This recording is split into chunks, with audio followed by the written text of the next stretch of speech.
In person, those who are tuning in remotely. With every meeting, we always start with the invocation. We're honored to have the Bishop E.B. Herman himself here with us to give the prayer. So if we wouldn't mind, if we could all please stand as Bishop Herman prays. Immediately following the prayer, if we could do the Pledge of Allegiance in unison. Bishop, how are you? Thank you, Pastor. First of all, I want to say good evening to the Honorable Mayor and to the esteemed members of this council. Thank you very much to all honored guests that are present and to the residents of our vibrant community.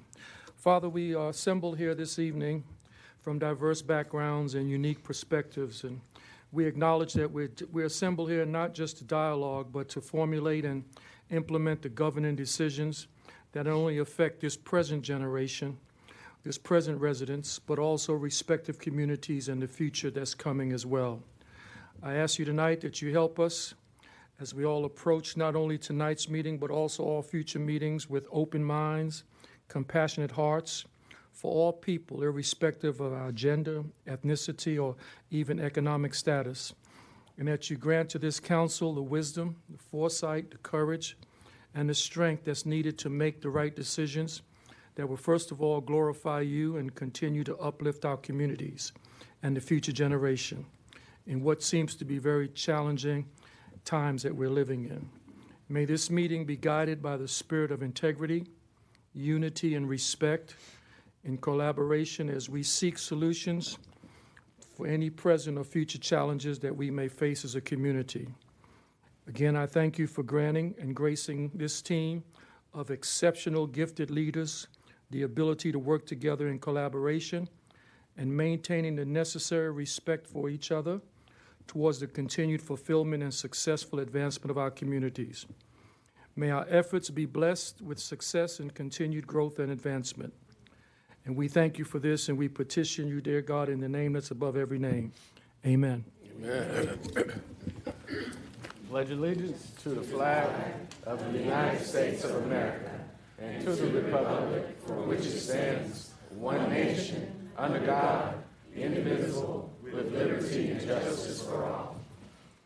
Thank you, Bishop Herman. And many of us know you, but do you mind telling us a little bit about yourself and your ministry at Harvest? Oh, I'm honored to be the senior pastor, the bishop at Harvest Family Church, and our church is in District number 6 under the guidance of great Derek Thompson there. We've been in existence a little over 30 plus years, and we're here just not to be a church, but we're here to serve our community and serve this entire wonderful neighborhood. Thank you, Bishop. Thank you, sir. Appreciate your work that you're doing in this community. Thank you for joining us tonight. Council, as we move to the announcements, we'll ask that Ms. Terry Thomas of the Vision Resource Center, is she present? Yes. Hey. Okay, all right.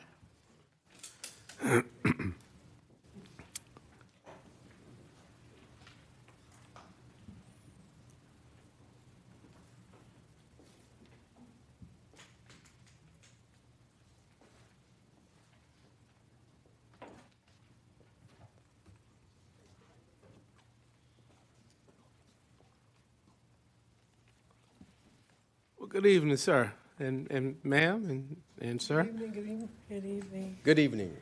Good evening. Okay. Yeah, ready? Right here. Okay. How you doing there, Mr. Mayor, City Council? My name is Quinlford. I reside at 714 Emerald Drive in the beautiful neighborhood of Tiffany Pines. Yes, sir. Coming here with the Vision Resource Center, where Terry Thomas is the director. We are the visionaries, and we come before you to let you know that October is Blindness Awareness Month. And it just lets you know that some of the things that we go through as blind people, and let you know that we are here and we're on the map.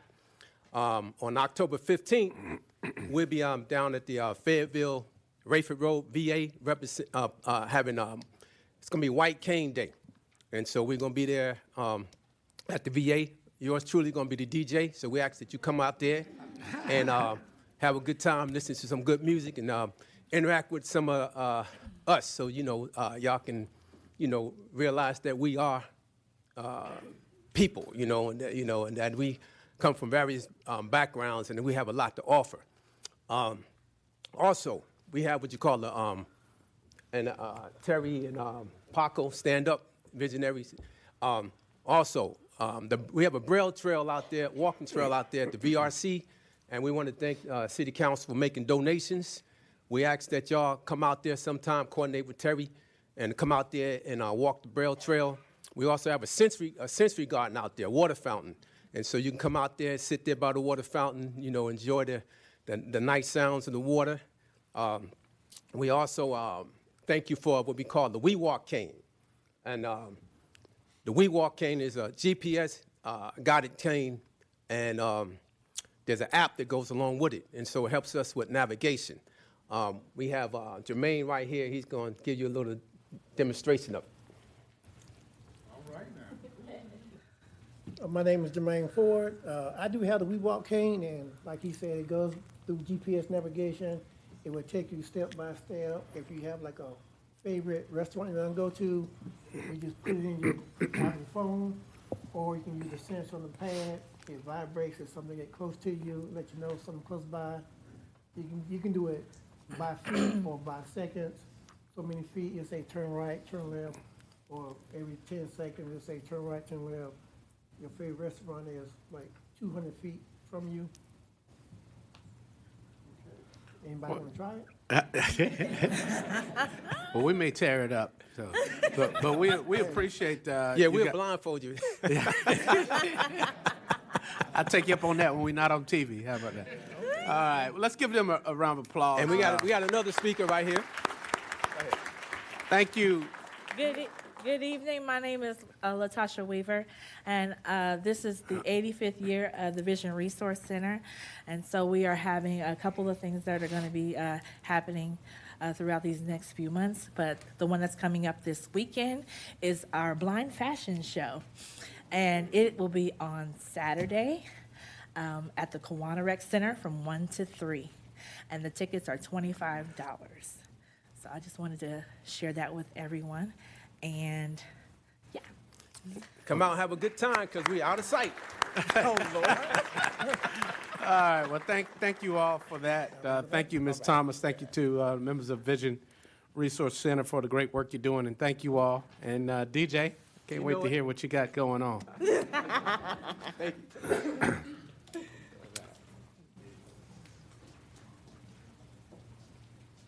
All right, council, as we move to the next announcement, I'll go to Councilmember Banks McLaughlin. Thank you, Mayor. I just have 3 announcements I wanted to highlight that's going on in our community. Tomorrow we're having a fast hiring fair. We're doing on-site interviews for the transit operator. Oh, thank you. You must have your BCDL. That's tomorrow from 9 to 2 at the Transit Center, which is 505 Franklin Street. We do have wonderful benefits, 401k, paid holidays, medical vision, dental insurance, as well as overtime opportunities. So please make sure, if you're interested, to come on down tomorrow again from 9 to 2, and those are interviews on site. Also, on September the 13th, our interim airport director, Deontay Watson. Can you stand up for me, Deontay, throw your hands up. Thank you. So he was inducted into the 43rd Air Mobility Operation Group as an honorary commander. Yeah.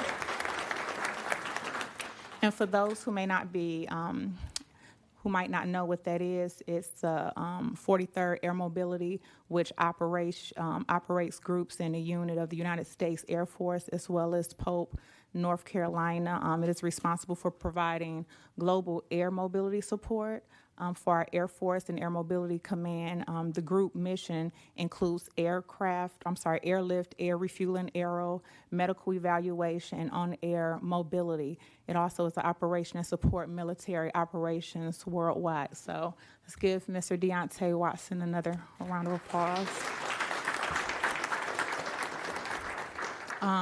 Last but not least, our Citizens Police Academy, we're now accepting applications. The event takes place from Tuesdays, starting October the 1st and runs through December the 10th from 6 to 8 p.m.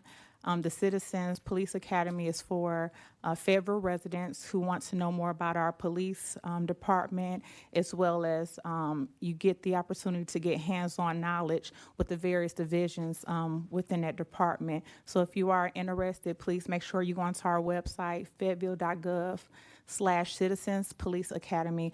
We only have 20 spots available, so if you're interested, please be sure to go ahead and apply. Thank you, Mayor. Thank you, Councilmember Banks McLaughlin, for that information. All right, Council, as we move to the next item, we have 4 proclamations, and I'll ask the Mayor Pro Tem and various council members will come to meet at the podium. I don't want to expose anyone to anything unnecessarily, but Mayor Pro Tem, I'll go to you for the first proclamation. Thank you, Mr. Mayor. Right now, the first one that we have will be start from the bottom. Okay, so the first one we have is National Stillbirth Prevention Day. And if whoever the representatives are could meet me down at the podium. Who's reading it?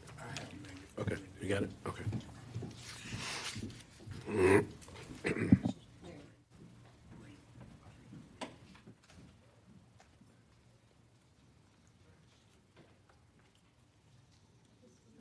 Can you light up Councilmember Green? Thank you. Sorry, we didn't have any green lights, so now we have them. Whereas 21,000 pregnancies in the United States end in stillbirth each year, and whereas racial disparities persist in birth outcomes, with Black, Hispanic, and Indigenous families at the greatest risk of losing a baby to stillbirth, and whereas, according to the Centers for Disease Control and Prevention, the annual number of stillbirth far exceeds the number of deaths among children under 15 years of age due to sudden infant death syndrome, car accidents, drowning, guns, fire, poison, and flu combined.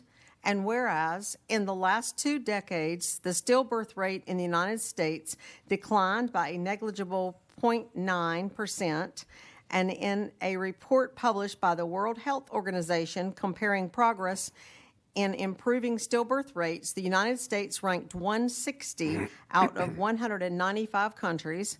And whereas stillbirths are devastating and have a profound and devastating impact on the families who endure them, and whereas stillbirth is linked to an increased risk of maternal mortality, and whereas with increased awareness and better data collection, we will be able to better understand why stillbirths are happening at such an alarming rate and identify what can be done to combat this crisis, and whereas proven stillbirth prevention efforts have the power to save thousands of babies every year, and innovations in stillbirth prevention could save thousands of additional families nationwide from the heartache of losing a baby every year.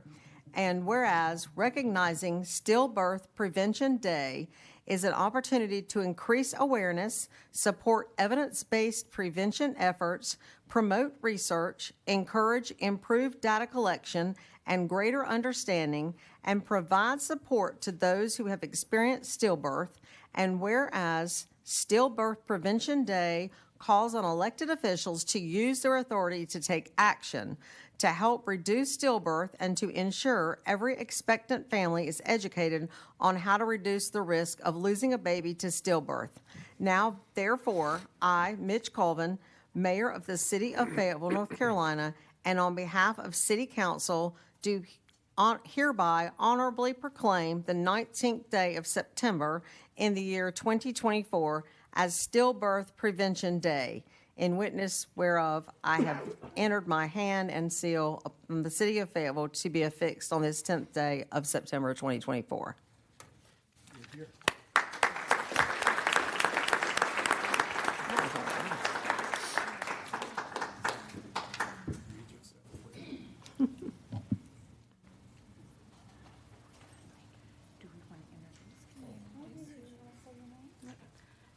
Hey everybody, I'm Britney.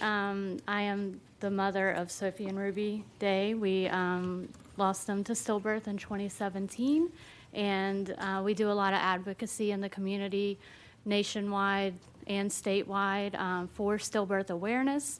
My living son and daughter are here with me today, Enzio and Eliza, and they also do a lot of the advocacy stuff that we do as well. So we appreciate the Awareness Day proclamation. Thank you. Thank you for your hard work.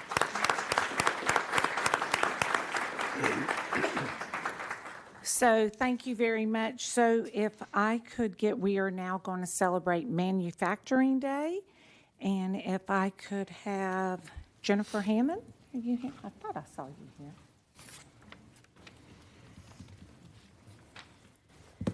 Okay. Manufacturing Day. The City of Fayetteville Office of the Mayor Proclamation. Whereas manufacturers make up one of the most important sectors of our local economy, providing more than 6,200 jobs in Fayetteville and Cumberland County, that generates over $490 million in wages each year. And whereas manufacturing is dispensable in the local and national economy due to the critical public purposes it serves. And whereas manufacturing is a source of high-wage jobs and workers with a variety of skill sets and educational backgrounds, while also providing a career path for those with limited prior experience or without a 4-year college degree. And whereas manufacturing continues to be a major source of technological, commercial, and scientific innovation whose benefit impact all segments of our economy. And whereas manufacturing perform more than 3/4 of all private sector research and development in our nation, more than all other sectors combined. And whereas manufacturing regularly gives back to the community through volunteerism, disaster relief, and financial support for local, state, and national organizations. And whereas National Manufacturing Day, which is recognized annually on the first Friday of October, offers valuable opportunities to explore rewarding careers in manufacturing and highlight significant contributions made by the industry. And whereas, and now therefore, I, Mayor Mitch Colvin of the City of Fayetteville, North Carolina, and on behalf of the City Council, do hereby honorably proclaim the 4th day of October in the year 2024, Manufacturing Day. Here witness thereof, I have hereunto set my hand and caused the great seal of the City of Fayetteville to be affixed this 23rd day of September 2024. Let's applaud them for Manufacturing Day.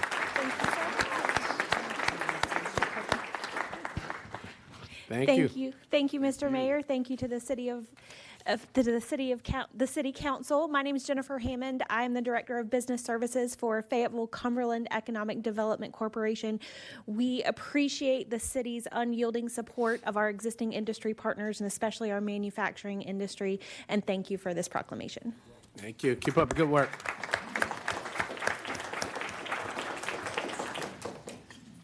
And before we go to the next proclamation, he disappears like he tends to do. Where's Commissioner Glenn Adams? He was. How you doing? Welcome to the meeting, sir. Any other elected officials there that I missed? Okay. All right. So moving on to Councilmember Benavente. Thank you, Mr. Mayor. At this time, if I could ask Ms. Hyesun Reed to come to the front for the Organization of Korean Women and a proclamation for Kimchi Day. As they're making their way up, it was Representative Diane Wheatley who connected us, and today I'm asking for Councilmember Lynn Green to read the proclamation for us. Good evening, everyone. Good evening. Whereas Korea is the country of origin of kimchi, a traditional Korean dish consisting of salted and fermented vegetables, has been a staple of Korean cuisine and culture for thousands of years.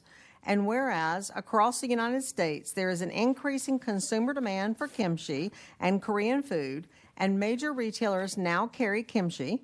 And whereas more and more restaurants include Korean cuisine on their menus, with kimchi used as an alternative to slaws, pickles, or sauerkraut. And whereas kimchi is a healthy food and an excellent source of nutrients, including probiotics, folate, beta-carotene, choline, potassium, calcium, and vitamins A, C, and K, many of which are associated with decreasing the chance of stroke, cancer, diabetes, and heart disease, as well as increasing immunity. And whereas kimchi originated in Korea during the early years of the Three Kingdoms period between the 1st century BC and the 7th century AD, and has a rich history growing from a beloved household comfort food to a commercial product with worldwide appeal. And whereas in 2013, the United Nations Educational, Scientific, and Cultural Organization officially recognized Korea's traditional process of preparation and preservation of kimchi, known as kimyong, please excuse me if I butchered that, as an intangible cultural heritage item. And whereas the Korean American community has enriched the cultural, social, and economic landscape of North Carolina by increasing the awareness of K-pop, K-beauty, K-food, and K-dramas. And with the rise of Korean American celebrity chefs, the influence of kimchi and K-food in general is rising and becoming an international staple. Now, therefore, I, Mitch Colvin, Mayor of the City of Fayetteville, North Carolina, and on behalf of City Council and more than 208,000 citizens, do hereby honorably proclaim the 22nd day of November in the year 2024 as Kimchi Day. Yes, please.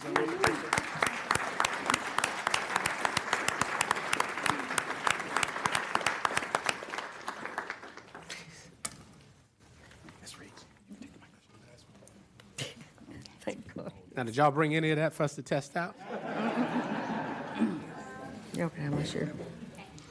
The Organization of Korean American Women was established in 2014 as a nonprofit organization, and we've been helping many people in this area who are unfortunate and they need information, or sometimes they need to translate English, and people who are older and they couldn't take care of themselves.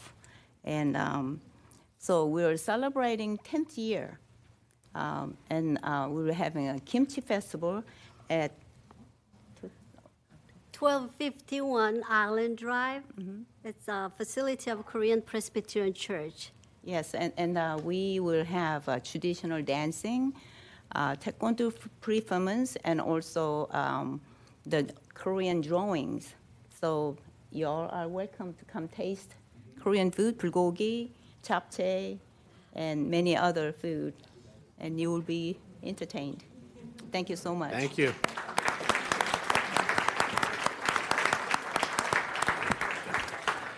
And Mayor Colvin, I just saw Representative Ricky Hurtado walk in. He made a long trip here in recognition of Hispanic Heritage Month. So, Representative Hurtado, if I could ask you to come forward. And Councilmember Hondros, if you do the honors. Thank you, Mr. Mayor. Thank you, Councilman Benavente.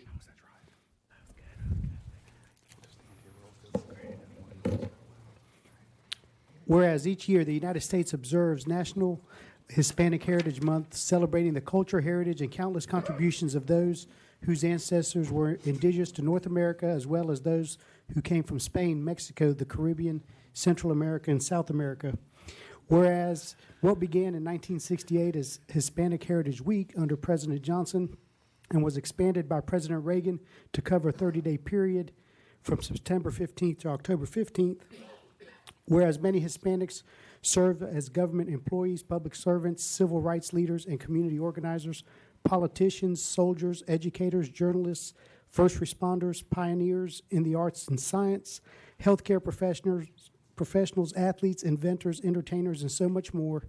And whereas Hispanics continue their rich history of significant and diverse contributions to the cultural, educational, and political vitality of the city of Fayetteville, I, Mitch Colvin, Mayor of Fayetteville, North Carolina, on behalf of the city and our citizens, do hereby honorably proclaim September 15th through October 15th in the year 2024 to be in honor of Hispanic Heritage Month.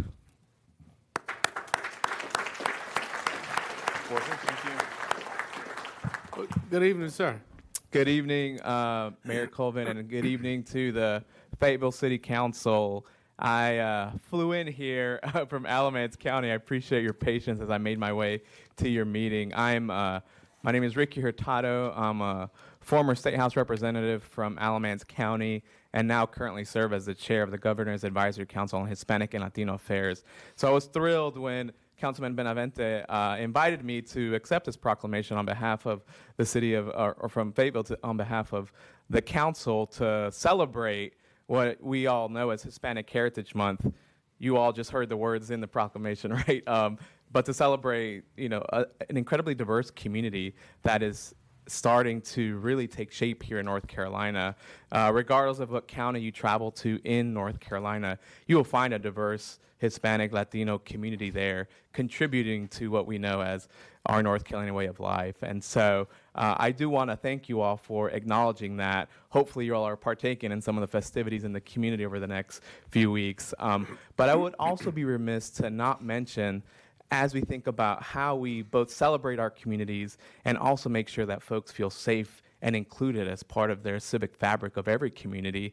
Right now in the General Assembly, we have a bill, HB 10, that was just passed by the General Assembly, vetoed by the governor, hasn't been vetoed in the prior 4 years. And it's a long bill, and I won't go into all the details, but two of the main provisions is around school vouchers that were going towards private religious schools, but the second part is about sheriff's cooperation with federal immigration enforcement. And while that is a long and complicated topic, there are many concerns among the council around the issue of taking away sheriffs' constitutional freedom to make those decisions around how they keep their communities safe. And so as we celebrate Hispanic Heritage Month, know that that is on the top of many of your neighbors and community members' minds. I know that the workforce here is growing and is becoming a bigger part of this community here. And so as you all think about this issue, I would encourage you all to think about what it means both to celebrate the community, but also to embrace them as we continue to build a better, brighter North Carolina. So thank you again for this proclamation, and I hope you all have a great rest of the evening. Thank you. Thank you. And Mayor Colvin, if I could have another brief opportunity at the front for another presentation. Got them coming tonight, don't you?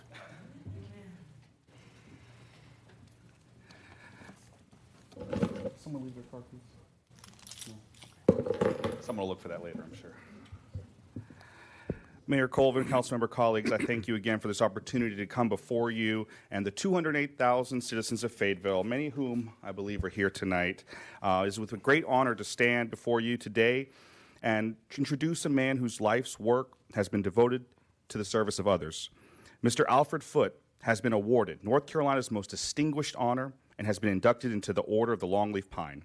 And before I ask Mr. Foot to come and speak to us, allow me to share exactly why our governor's office saw fit to count him among those who have made significant contributions to the state and the community through exemplary service and exceptional accomplishment. For more than 30 years, Alfred has been a pillar of service in Cumberland County, devoting his career to improving the lives of some of the most vulnerable in our city. From managing essential programs like Medicaid transportation and disaster services to leading recovery efforts during Hurricane Matthew and Florence, Alfred has been at the forefront of critical services that make a real difference in people's lives here. But his impact goes far beyond his formal roles. Alfred's leadership was pivotal in assisting our city with establishing our Day Resource Center, as he chaired both the Cumberland Health Net and Cumberland Disaster Recovery Coalition, demonstrating leadership that has benefited countless individuals in need. Alfred has also been a steady hand at the Phoenix Center, formerly known as the Rape Crisis Center of Cumberland County. And as Deanne Gertis, the executive director of the Phoenix Center, expressed in her letter of recommendation to the governor, if not for Al, I would still not be here, and quite possibly neither would our agency. His leadership has helped this incredibly necessary group to thrive by securing new resources and standing by survivors when they needed a voice. Another key chapter in Alfred's career was his work when the Family Treatment Court was first established here in Cumberland County Courthouse. He supported parents struggling with substance abuse, and his compassion and dedication helped to reunify families and guide them through incredibly difficult journeys. Attorney Sue Hall, who I have the pleasure of working with downtown, had worked with Alfred since 1995 and shared this in her letter of support. Our Family Treatment Court would not have been successful without him. And even now, more than 20 years later, that program continues to help families thanks to Mr. Alfred's early leadership. So, as Alfred prepares to retire this October, we celebrate a legacy marked by leadership, compassion, and service. His work has touched so many lives, and he has left Cumberland County and Fayetteville a better place for it. So please join me in congratulating Mr. Alfred Foot as he receives the Order of the Longleaf Pine.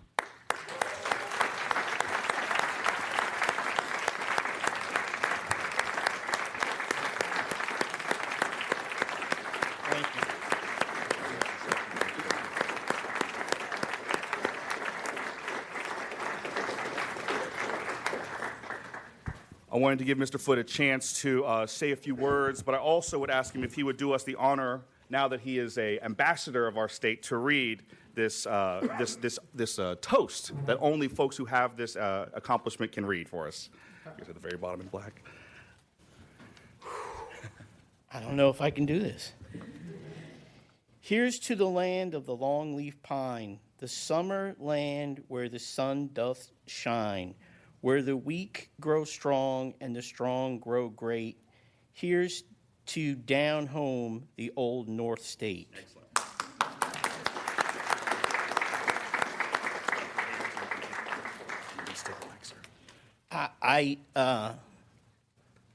I'm overwhelmed. Doesn't happen to me often. If you knew me, you would be pretty surprised. I can't think of anything to say but thank you. The people who wrote those letters were very vital to my success in this world. You know, the Phoenix Center folks over there, Deanne and her staff, helped me a lot in a time when things were a little rough for me.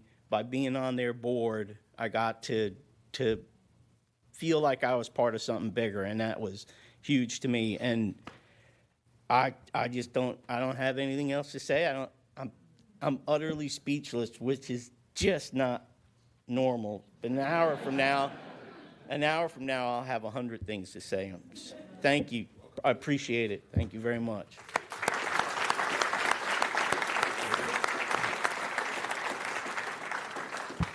Thank you, sir, for your great work to the community. Thank you to, and congratulations again to all those who were acknowledged with Proclamations awards, particularly the highest honoring the state, the longleaf pine. So thank you for your great work here in the community.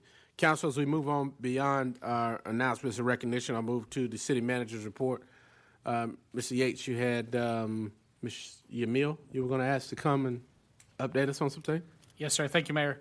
I'd like to ask Camille Nazar to come up and give us a quick update on an event from last weekend. As she comes, I'd be remiss with Mr. Hewitt out of town if I didn't encourage everyone to sign up for the city manager's newsletter. Go to our website and sign up. Oh, speaking of which, be remiss if I didn't acknowledge Councilwoman McNair, who's on the line. Councilwoman, you there? Yes, sir. I'm on the line. All right. Welcome. Sorry about that. Oh, thank you. In celebration of Hispanic Heritage Month. Buenas noches. I want to thank Mr. Mayor and Mayor Pro Tem and City Council for providing this opportunity, as well as City Manager Hewitt, to give you kind of a brief of how very successful two of our statewide events that happened last week were. The Hate Crimes Forum and the North Carolina chapter of the National Association of Human Rights Workers Conference. They were both planned with human relations staff, and we hosted it here in Fayetteville. Many thanks to Mayor Colvin for bringing welcoming remarks and the other city council members who visited. Your support is highly appreciated. With about 150 people from across the state who visited Fayetteville to learn from 3 panel discussions from professionals who investigate hate crimes. Thanks to our Chief Braden for agreeing and serving as a panelist during the law enforcement panel that was moderated by the Chief Counsel for Litigation with the U.S. Attorney's Office. Other panelists who joined the chief represented Legal Aid of North Carolina and an FBI special agent from Raleigh, the Raleigh office. The Honorable Michael Easley, U.S. Jr., U.S. Attorney for the Eastern District of North Carolina, joined the conference, who brought a message of hope where there is fear, give kindness where there has been cruelty, and help to heal those who have been harmed. The attendees were honored by receiving testimonials from 2 family members of the Emmanuel 9. We didn't provide this panel via the virtual option. Their stories were heartfelt, and the family members demonstrated tremendous courage in sharing what their families have gone through since June 17, 2015, when during Bible study, a 21-year-old man opened fire on the group, killing 9. This massacre remains the deadliest racially motivated mass shooting in South Carolina history.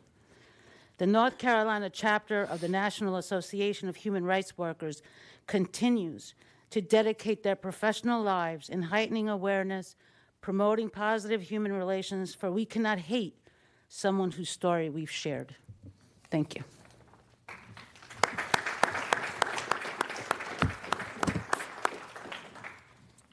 Thank you, Mr. Mill. Thank you, Mr. Yates. Council, moving on to agenda approval. Entertain a motion. We'll use our pads. Councilmember Thompson. So moved, Mr. Mayor. I motion we approve the agenda for tonight. All right, there's a motion by Councilmember Thompson, second by Councilmember Banks McLaughlin. Any discussion on the motion? Councilmember Harris, is that discussion or you vote? Well, I have an item to pull, so that would be on our next motion. Yeah, out of whatever. Okay. Yes, sir. Yes, sir. All right.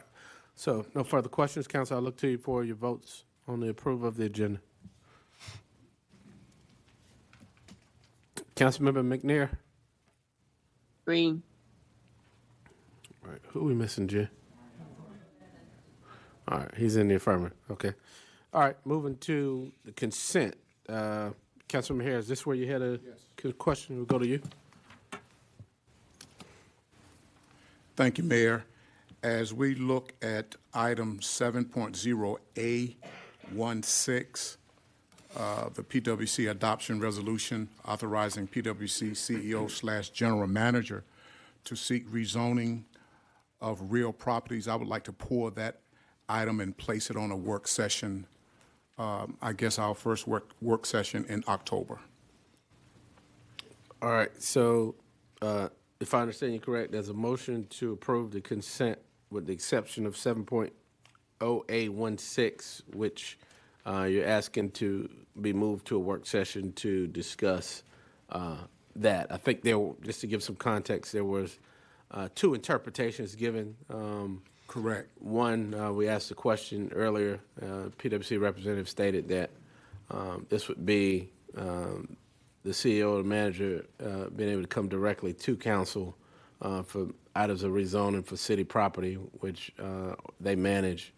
And then the other interpretation where the two attorneys spoke was that this would not require him to come to city council. So Correct. it would basically be authority to circumvent that. So is that, you want Yes, to kind of sir. get some clarification? That's it, 100%. All right, so council, any questions, comments on that? All right, is there a second to that motion? Can I? Mayor Pro Tem? Thank you, Mr. Mayor. If I may, I think when we were first talking about this, we had a question, and Ms. Hassapis came up and answered the question for us. So I think that's why there's a little bit. Well, the attorney spoke with the other attorney. Did you want to clarify that, Madam Attorney? Mayor Pro Tem, the General Counsel for PwC and I spoke after the PwC rep briefed council, and it is the intent of the resolution that PwC would not need to come to the city for any rezonings. Well, that is great information to have because didn't have that, so I will be more than happy to second that motion. All right, there's a motion by Councilman Maher to approve with the table on 7.086, seconded by Mayor Pro Tem. Any items, any other questions or comments, discussion? Councilman Benavente, you had discussion? Huh? Okay, all right. So council will look to you for votes on this.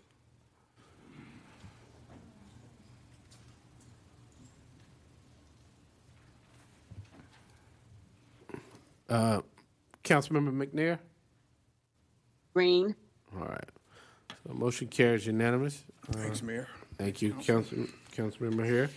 All right, council, moving to reports from the boards and commissions. The Planning Commission Annual Report 2024. Mr. Yates, who will be handling that? Oh, Mr. Sharp. Having flashbacks. I hadn't seen you in here in a while, man. How you doing? I'm doing well. Good evening, Mr. Mayor and members of the City Council. I'm Victor Sharp, Chairman of the City of Fayetteville Planning Commission. I'm here tonight to present our annual report. I just want to take an opportunity to thank each and every one of you for an opportunity for us as citizens on the Planning Commission to serve. We do have at least one other member with us tonight, Mr. Jared Mack, if you raise your hand. And so with that, I just wanted to just say that the City of Fayetteville's Planning Commission is authorized under the North Carolina state statutes as a 9-member board with 2 alternates appointed by City Council for at least 2-year terms. And we meet regularly on the second Tuesday of each month. Some of our duties, the Planning Commission holds public meetings, public hearings, and also make recommendation to City Council on proposed text amendments as well as area plans as components of the comprehensive plan. We also review requests for alternative sign plans as well as neighborhood compatibility permits. And so just to talk a little bit about some of the work that we've done this past year, the Planning Commission has held 5 public hearings, and some of the highlights of those, and you have it in your packets, but for our listening audience, I'll just go over those. And these text items include 9 text amendments, which were either cleanup of our UDO or requests from developers or just some policy items to move the city forward. The first one was to reduce the parking calculations for adaptive signs. The second was to reduce the parking calculations for infill projects. Also, there was a text amendment to further define the office warehouse use by amending which districts they are allowed in and what a minimum ratio of office to warehouse space is appropriate. The fourth was to amend the definitions and standards to better differentiate between standard gas stations and truck stop gas stations. The fifth was to resolve the ordinance conflicts between general canopy height and canopies for gas stations. The sixth was to reduce the off-street parking standards for industrial uses. Next was the seventh one, to reintroduce sign height and setback standards for signs in residential districts. And then the eighth was to amend the UDO to allow for backing into streets for 2 to 4 family dwellings and townhomes. And the last one that we have approved was to amend the hospital overlay plan. We are also in the process of approving, or we have approved that will be coming to you soon, Text Amendment 9, which is an amendment to the uses and standards in the UDO requiring special use permits. And lastly, there is an amendment to the UDO that will be coming to you for tobacco and hemp retail update. So you should be seeing that coming to you soon. A couple other items that we have approved, and you have that in your packets as well, was a approval of a neighborhood compatibility permit, and this was for 8-unit cottage development to support homeless veterans located at 751 Johnson Street. And lastly, we also approved an alternative sign plan permit by Fayetteville State University for some alternative signage in which they have completed. And Mayor and members of council, this concludes the work that we have done over the past year. I'd like to thank the staff for the work that they do in preparing these items that come before you. And again, just an opportunity for us as citizens to be able to participate in the governmental process as we look forward to improving our community. Thank you very much. Thank you, Mr. Sharp. Good to see you again. Did have one question. This all looks great. There was one question you had in here where you're saying reintroduce sign height and setback standards in neighborhoods. Can you explain that a little bit? So what you're saying, you want to make it more restrictive than what we have? Well, let me just look at that real quick and give you exactly. And I think this is one that has already come before council. Give me just a minute.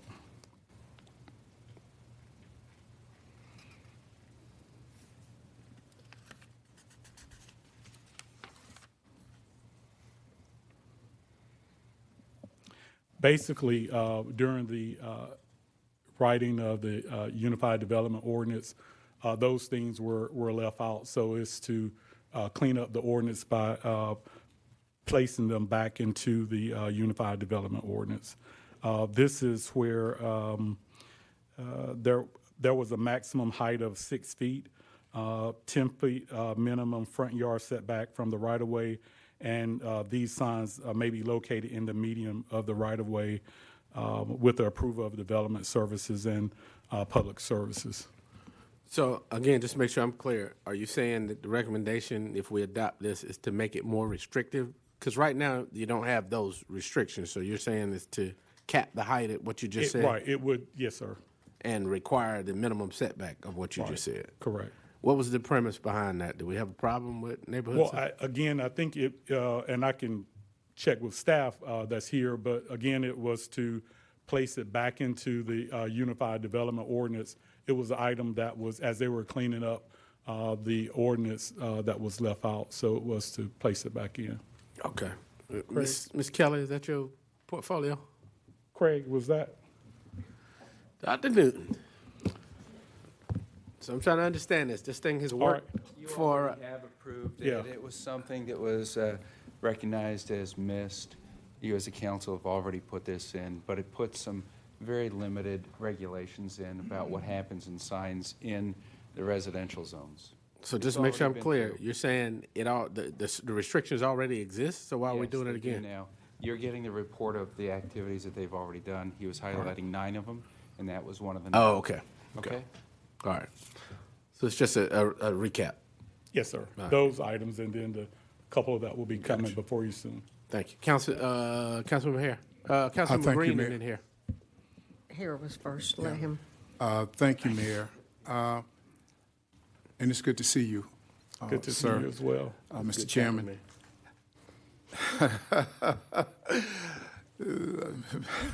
Okay, Mayor. Looking down at item, not sure what bullet that is, but the request to develop the 8-unit cottage development to support the homeless veterans, and at 751, and I'm very well, pretty much familiar with this item. If you would, can you just give us a little bit more a detail on this and what we have been discussing to support our veterans? I have spoken with the owners and the developers of this concept, but kind of explain that just a little bit more, and maybe, just maybe, that our video folk can show the same designs that we have in our cam on the screen also. Okay. Well, it was an item that required approval by the Planning Commission for the type of development that you have here, which, as was stated, it was a cottage, 8-unit cottage that would allow this particular use for homeless veterans would be the residence for that particular use. But as you said, there was a diagram of that. Yeah, I was thinking they were going if to they pull could it pull up. it but- up. Yeah.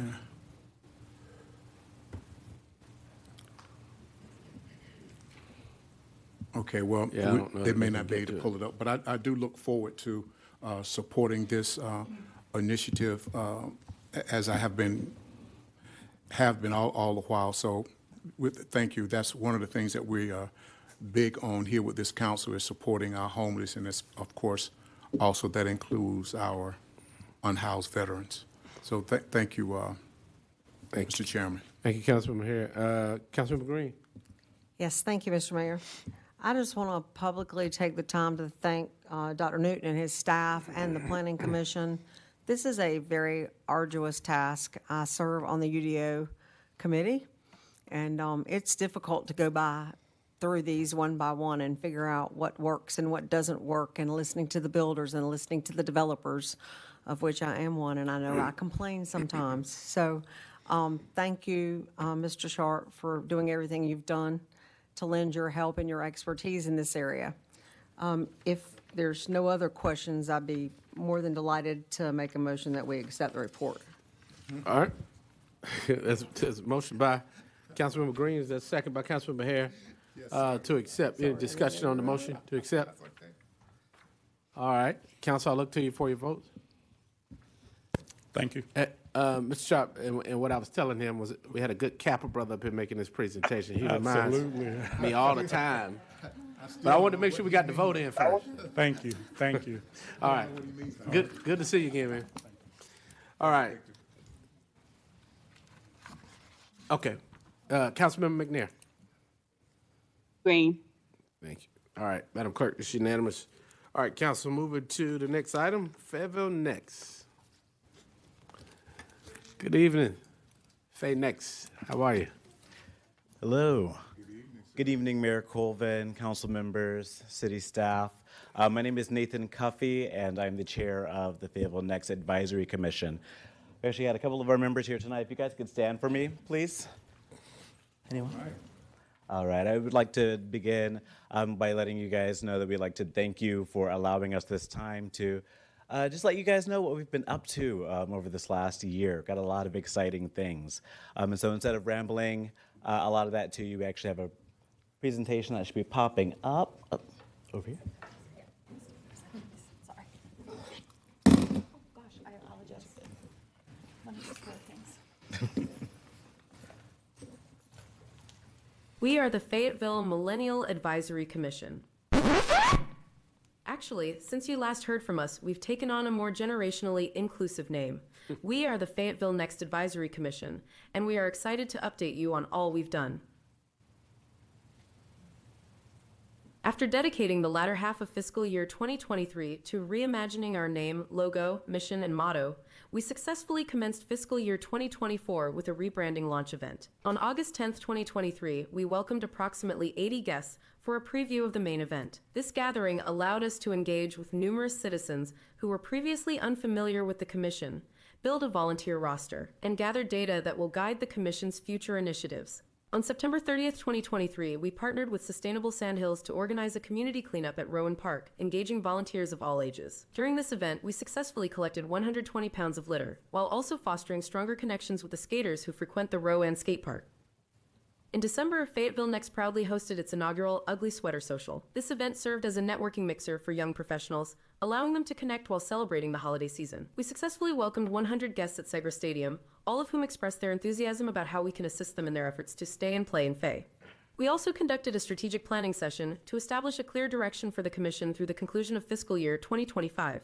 Utilizing the feedback gathered in the first and second quarters, we successfully refined our focus to 3 core topics: professional growth and development, arts and entertainment, and mental health awareness.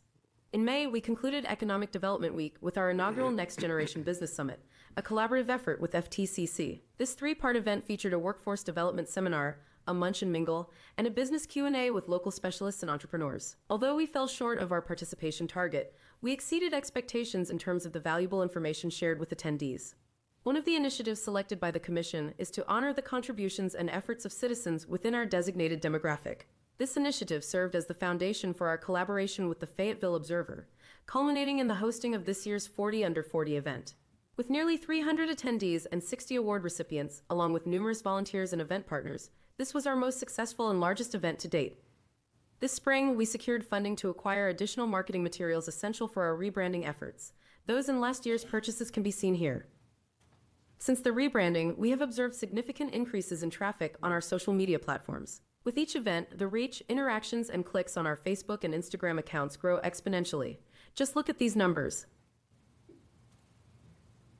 What insights have we gained from these various events? We have learned quite a bit. Rest assured, we will not overwhelm you with all the details today, but you can expect to receive key takeaways throughout our upcoming presentations.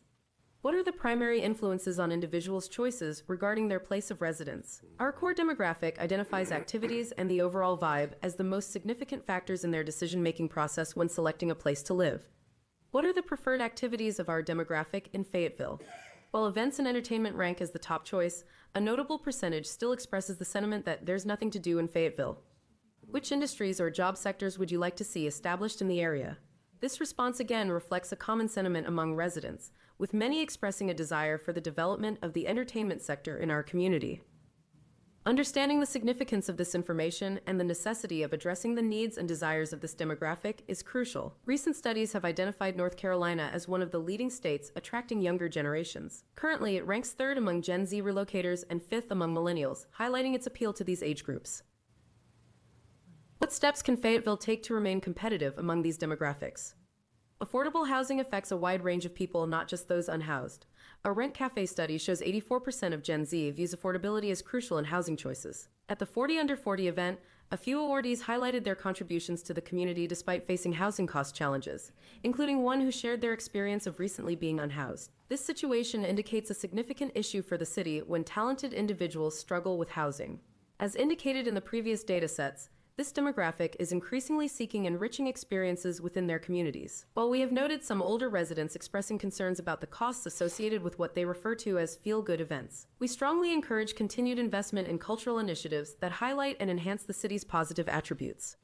The Council can show support with minimal financial impact by recognizing community contributors, such as considering a proclamation for Jake Cole. Additionally, addressing key community issues is vital. One commissioner has worked with other cities on resolutions for student loan forgiveness and seeks the Council's support for this initiative. Further discussions on these topics are anticipated.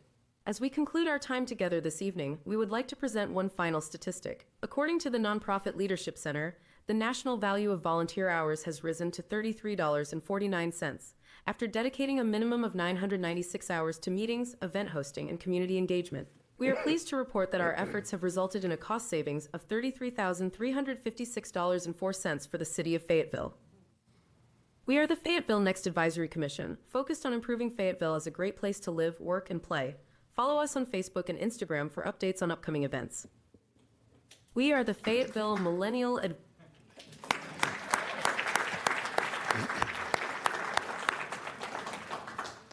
All right, any questions?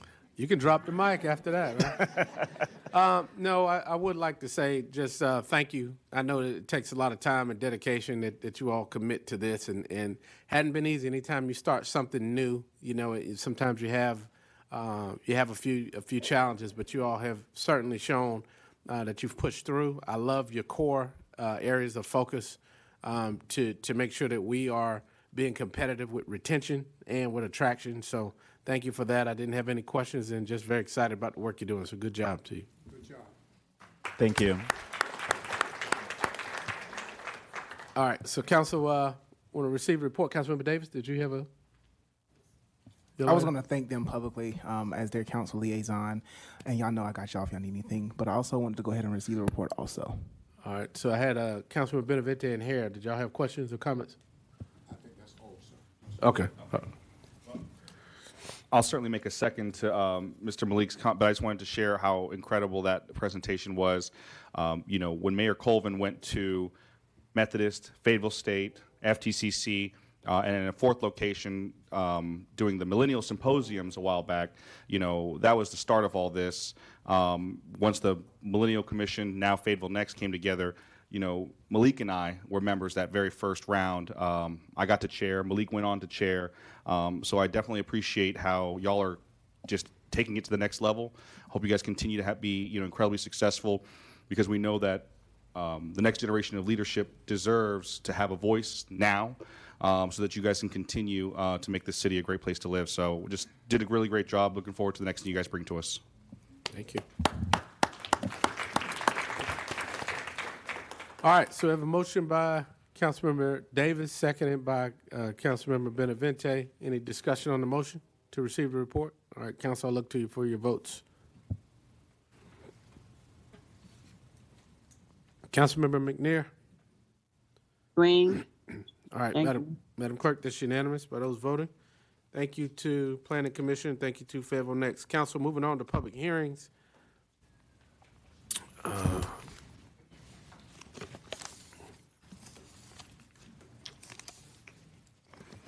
Get my language out. All right, for the public hearing, individuals desiring to speak at the public hearing tonight shall have signed up with the city clerk by name and address before 7 p.m. or 6:30 on the date of the scheduled meeting. 15 minutes will be allowed for each side of the issue at the public hearing. The city council, in its discretion, may extend the time. Individual speakers will be limited to 3 minutes each, unless by previous arrangement a single spokesperson is designated, which case the spokesperson may use the entire 15 minutes. Time used in response to a question from the city council will not be counted against the allotted 15 minutes. No one in the audience will be permitted to speak during this council discussion and debate, except in response to a question directly from council members and that have been recognized by the chair. On non-public items, the agenda shall indicate by whom the matter will be presented, and only members of the staff or the presenter or the presenter's designated representative shall be permitted to address the council. The paragraph is subject to suspension under Robert's Rules of Order. Individuals who have not written a request to speak on a non-public hearing item may submit written materials to the city council by providing 20 copies of written materials to the office of the city manager before 5 o'clock on the day of the council meeting. Mouthful. All right, Mr. Herman. Thank you, Mr. Mayor. The only public hearing we have for you this evening is an annexation request. That's A2403. The owners of this property are Three Happy Campers, LLC. The property is located at 3895 Clinton Road, just under 3 acres, and it is in District 2. So just to give you an idea of where this is located, across the street here is a little neighborhood that is in the city limits. If you come back to this area, this is kind of Vander, and then going back into Fayetteville over here, and you can see another little section of the city limits here in the left-hand corner as well. This is just the map showing exactly what is coming before you tonight under consideration for annexation. And this is how the property currently looks. And these are the surrounding properties, a lot of undeveloped land around them. And again, just showing where the PWC service sewer lines currently are in that area. That's the green lines with your little red manholes here. So the professional planning staff does recommend that council move to approve the draft ordinance for annexation 2403, 3895 Clinton Road. The petition does meet all requirements of North Carolina general statutes, and the city clerk has verified the determination of sufficiency. The application does align with the standards for non-contiguous annexation, and the departments and divisions report that they can absorb this expansion of service with minimal additional resources. The annexation will also lead to an increase in property taxes due to the inclusion into the city, while the burden of county tax will be reduced by the county's fire district tax. If you have any questions about this annexation for staff, if you would hold those till after the public hearing. And I will remind you that during your consent item approval, you've already pre-approved the zoning for this when you went through that. So that's all we have at the moment, Mr. Mayor. Thank you, Mr. Harmon. Madam Clerk? Mayor, we have two speakers this evening. If you would open the public hearing, please. With that, we'll open the public hearing. Thank you, sir. Our first speaker is Mr. Kevin Paul.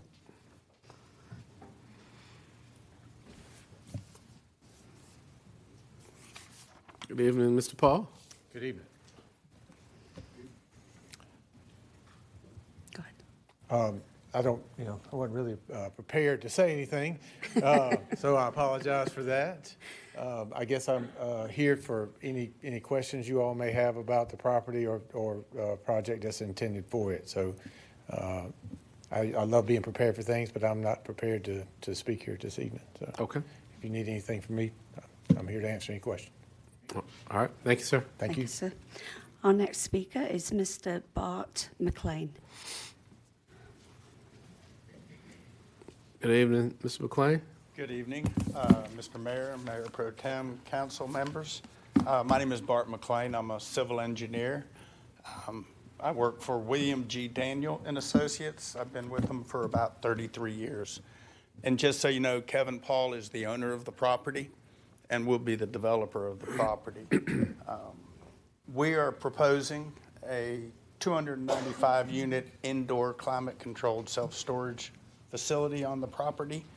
It is currently zoned commercial in the Cumberland County zoning. You all already passed it to rezone it to community commercial. As you see in the report, we do meet all the future land use requirements with the city. We have already submitted to Fayetteville TRC and received approval on the plans. We've submitted to engineering, PWC.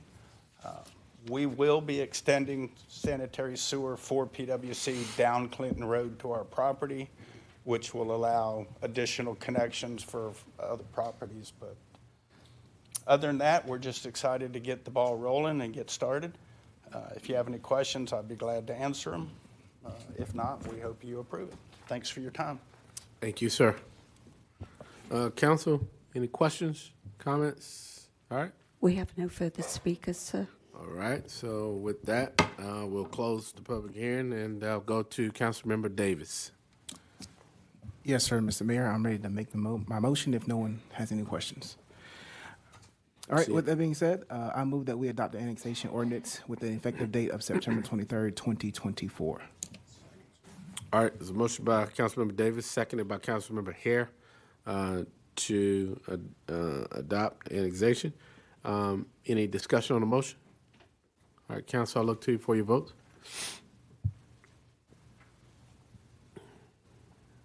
Councilmember McNair? Green. All right. Thank you, sir. Madam Clerk, that is unanimous. For those voting, congratulations. Thank you. All right, Council, moving to 10.01, the adoption of budget ordinance amendment to appropriate $15,000 for the Santa Rosa Fellowship Alliance Cultural and Educational Exchange. Councilmember Benavente. Hey, how you doing? Good evening, Mayor. How All are you right. doing? Okay. So, No, go ahead, Ms. Chris. I didn't see you up there. Sorry. thank you.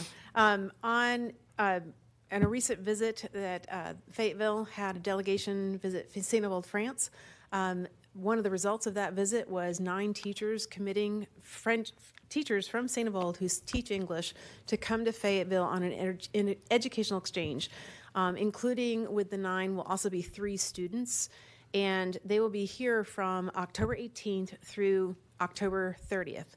While we are certainly doing our own share of independent fundraising to try to support this visit, we are asking the City Council to allot $15,000 to help with that cost.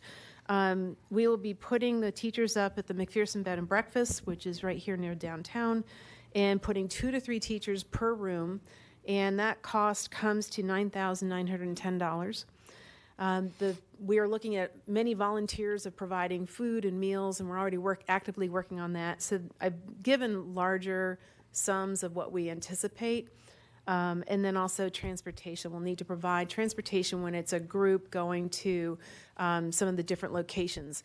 We are working with Fayetteville Tech, Fayetteville State, Duke University for them to visit our higher education venues that we've got here in North Carolina and in Fayetteville, as well as Cumberland County schools. The students will be visiting with Massey Hill Classical School and spending time with students there to see what the American education system's like, among other activities. I think we proved ourselves last year when we requested money to support the visit of the mayor of St. Avold. We requested $10,000 to help support that visit, and I feel that we were very good stewards of that money, and I believe Jennifer Eyre can probably affirm that we didn't even come close to spending that because we actively sought extra donations and volunteer services. So I respectfully request $15,000 to assist with this visit. Are there any questions? I do see a couple. Councilmember Benavente. I was just prepared to make a motion, Mr. Mayor, to table this matter to discuss further on our October work session. All right. There's a motion by Councilman Benavente, second by Councilmember Banks McLaughlin. Any discussion on this motion? All right, seeing none, Council, call for the vote.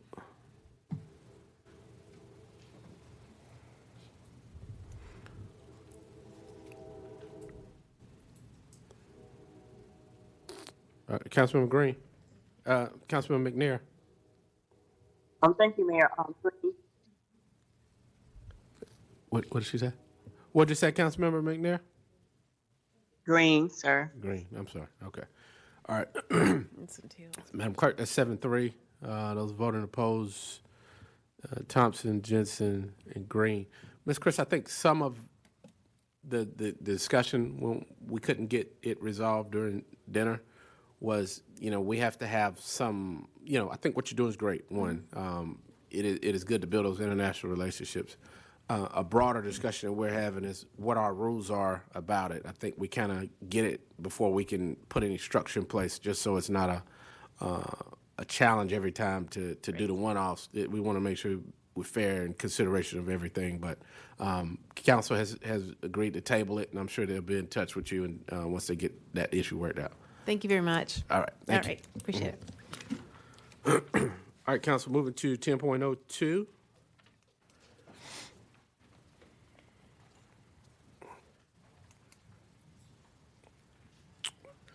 Chief Braden. Good evening, sir. Good evening.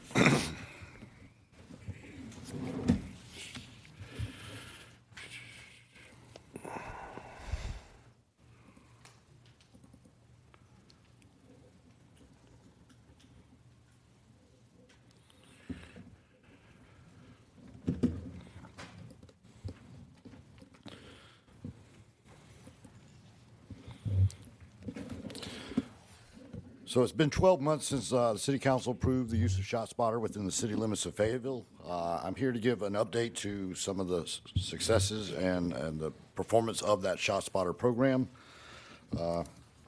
As we take a look back over the past year, it was agreed that we'll come back and do a review of the successes and the actual data that's been collected by ShotSpotter so far. Part of the annual review, this first slide, it illustrates to us the total number of alerts that were issued by ShotSpotter. There was a total of 569 in the 10-month period that the data was collected. As everyone knows, there are 3 individual sites across the city, one in Campbellton, one district, one in Central District, and one in Cross Creek District. If you look, the Campbellton alerts well surpass those of the other 2 districts, with 258 total alerts, and Central with 140, and Cross Creek with 171. The second part of this slide shows the number of alerts with the total number of shots that were recorded during those alerts. In Campbellton, the 258 alerts was broken down and found that there were 908 individual shots fired.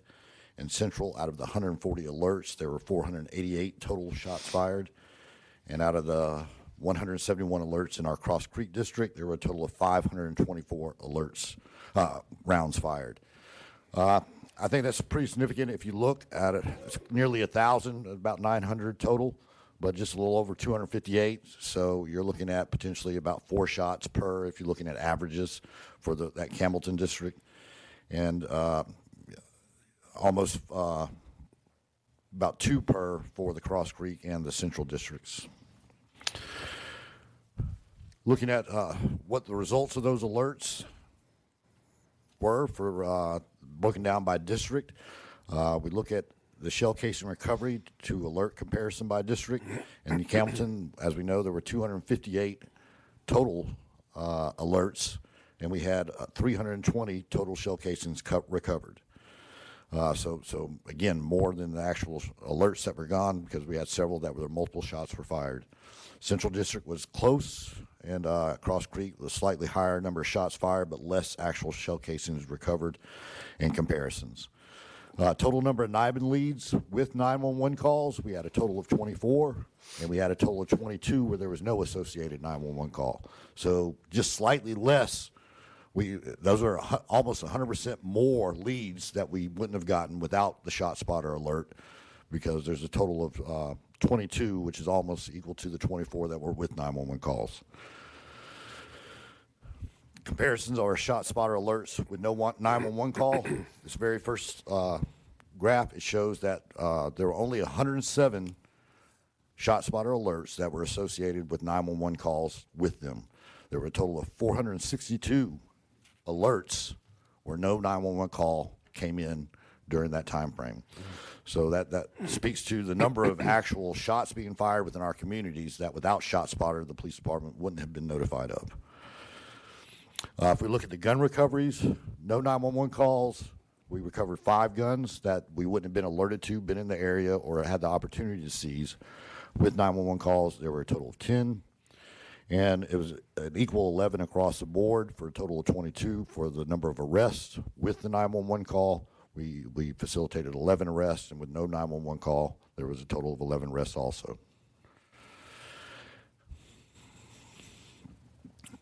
As we take a look at the 3 coverage areas, the Cross Creek, and if you look at the maps, it doesn't necessarily the red indicate, but to provide awareness of ShotSpotter alert hotspots indicating where preponderance of alert events have occurred within each district or coverage zone. There doesn't appear to be that much in Cross Creek, but if you remember, Cross Creek actually had a higher number of alerts and shell casings recovered than the Central District did. Again, because it was more of a concentrated area there within the Cross Creek District.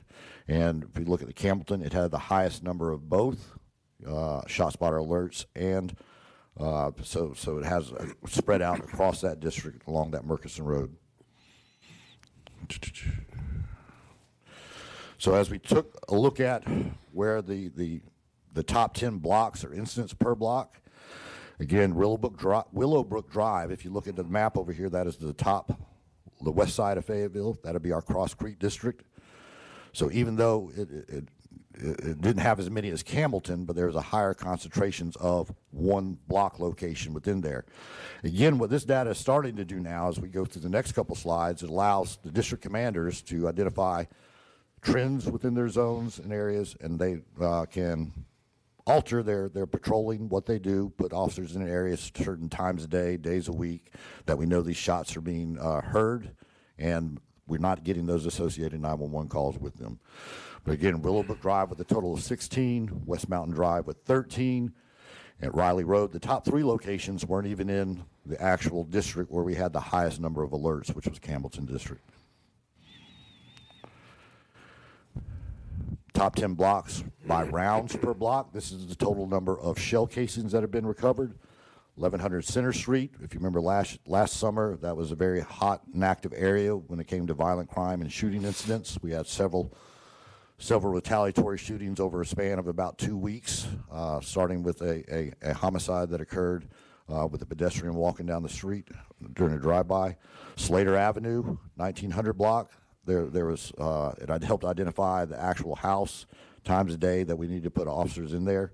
There was truly a nuisance house on Slater Avenue that resulted in many 911 calls and calls from the community. And West Mountain Drive rounded out the top 3.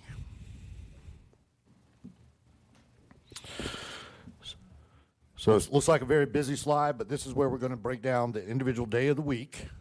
Okay, and as we look, Saturday night into Sunday morning was where bulk majority of our actual alerts would come from. Date and time, month of the year, you know, we're getting ready to enter into October.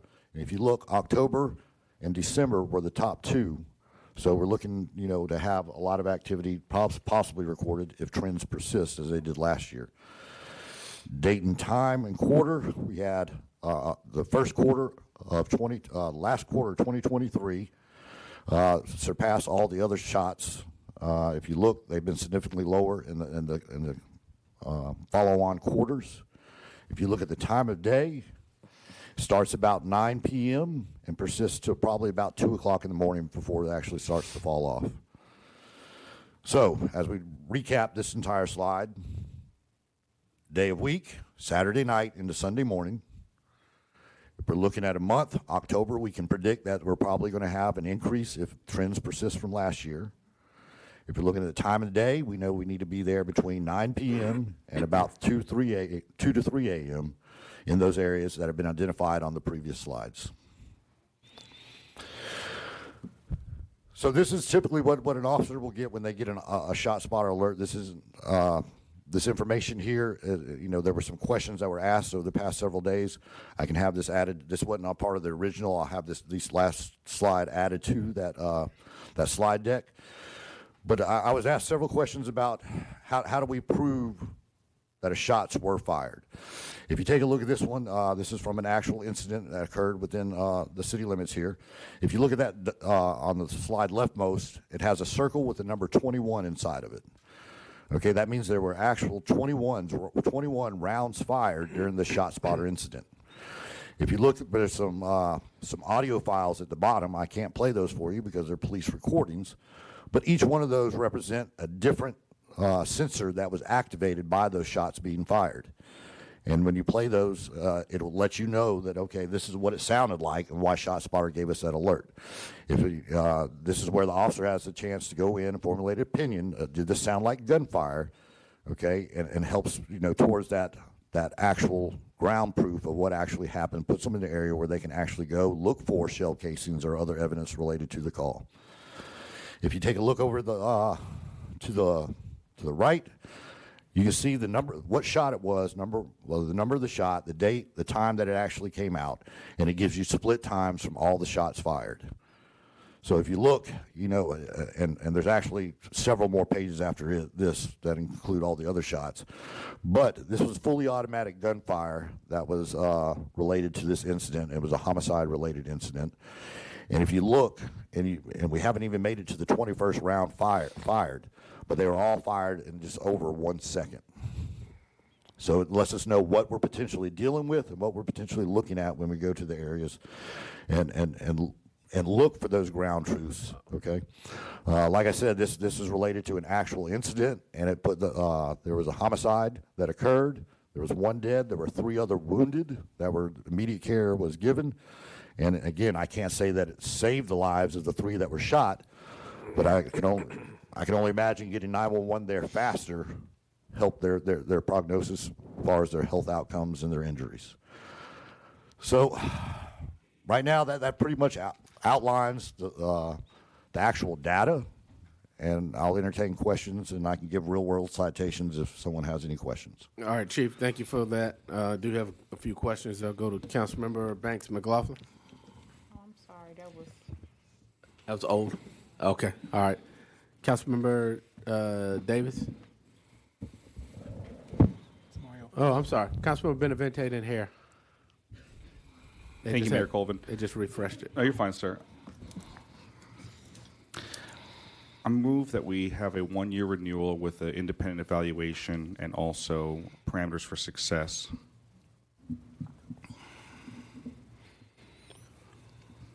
Is a motion you have, sir? Yes, sir. I just made a motion. There's a motion by Councilmember Benavente. Is there a second? Second by Councilmember Banks McLaughlin. Discussion on the motion. Oh, Councilmember McNair.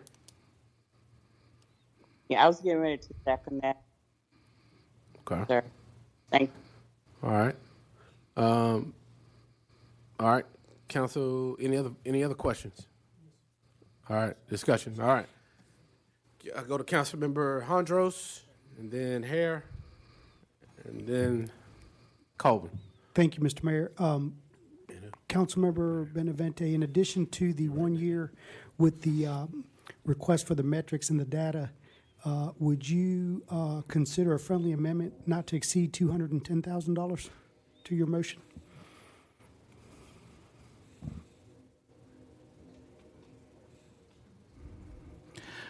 Not at this time. I think that there was a consensus that we're trying to build, and I want to maintain that. All right. So, Councilmember Hare. Thank you, Mayor. And are we going to only stick to asking questions for? Well, he's got a motion on the floor, so it's discussion pertaining to that. Okay. Then my questions aren't pertaining to the motion on the floor. All right. All right. Councilmember Davis. Okay, so I was in favor of Shot Spotter, and I'm gonna tell you why. I'm just giving you all my place before we vote. So my community, the Mesa Hill District, has been asking, and I've had this conversation with them before I was even elected, attending the community watches. And as I began to have the conversation with them, they continued to talk about how they felt safer with that in their neighborhood. Now, I understand in reference to us investing money into a community, but how many of our communities have been promised money or investment and they saw no investment? So I personally don't feel comfortable taking it away from a community that's already having something that makes them feel safer, and it could be beneficial for that community, and promising them false promises of investing money in their community, because I don't trust that process. So for me today, I'm in favor of the 1 year motion that is on the floor, but I will not accept any motions that's denying this Shot Spotter. Thank you. All right. Let me make sure I'm understanding you. Well, I understand your explanation. The motion on the floor was what exactly? Is a 1 year renewal versus a 1 year renewal? I'll just repeat my motion, Mayor Colvin. Please.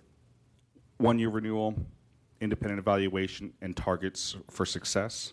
That's the motion. All right. Thank you. All right. So, Chief, as we talk about it, and I'll probably say some of what I have to say, but I was just running some of my math or trying to recall. During the last crime report was a few weeks ago, correct? With the second quarter report? Correct. What was the reduction in homicides? Homicides were down by 57%. Aggravated assaults were down by 35%. Robberies were down by 18%. And I think this is a part of that conversation. That is all. At the end of the second quarter, I was carrying 85 vacancies.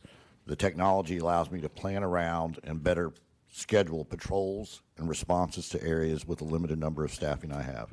Okay. So basically, what you're saying is in the last year, and last year we had a very bad year in this community, but you're saying nearly 60%, almost 2/3 reduction in the homicides, which everyone knew that was the priority in this last 12 months. And then you also said that there were 569 alerts, but 562 shells recovered, 15 guns, and 22 arrests, roughly? No, there's well over 250 alerts in the Campbellton district alone. Let's go back to that slide. So it said nearly 2,000 shots fired, I thought, somewhere, around 1900. Correct, yeah, 1,900, but 1920.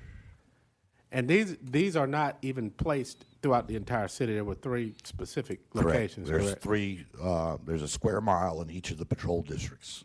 There's 50, I believe close to 52 square miles within the city of Fayetteville. But you recovered almost 600 shells, so we knew that something happened, right? Correct. Okay.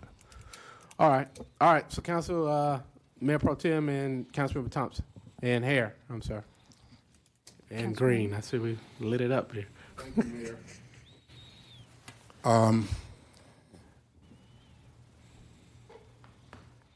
If you would, Chief, reiterate once again, and thank you for what the mayor just stated, a lot of positive support there.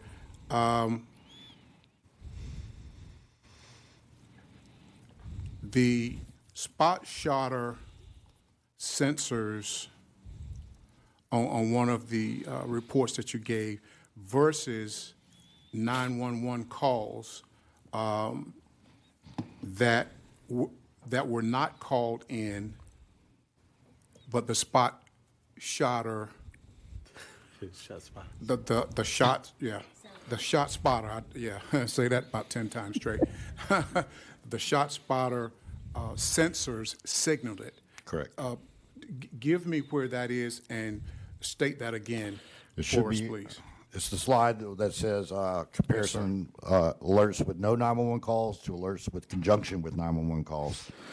It's over a 4-to-1 ratio that we receive no 911 associated calls to the ones that we get a shot spotter alert and a 911 call from our community. There was a total of 107 calls with a 911 call and 462 that shot spotter alone, shot spotter alert alone came in.